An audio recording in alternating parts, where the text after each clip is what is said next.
નરેન્દ્રભાઈ મોદીએ જ્યારે વડાપ્રધાન બન્યા એના પછી 2018થી ઉત્તર પૂર્વના રાજ્યો અને ગુજરાત સાથની સંસ્કૃતિને જોડનારો આ મેળાને રાષ્ટ્રીય સ્વરૂપ આપ્યું.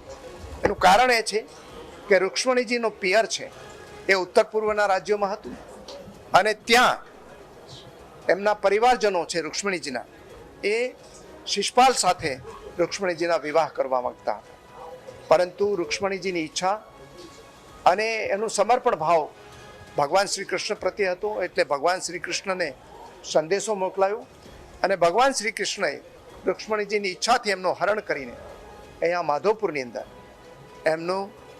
એમની સાથે લગ્ન કર્યા. એમ કહેવાય છે કે આ પહેલા ડેસ્ટિનેશન મેરેજ હતા અને એ મેરેજને એક માધ્યમ બનાવી આપણા યશસ્વી પ્રધાનમંત્રી નરેન્દ્રભાઈએ उत्तर पूर्व संस्कृति और गुजरात संस्कृति ने जोड़वानुं काम कर्युं. प्यारा आयोजन हमारी youth and culture department Gujarat government की ओर से हो रहा है.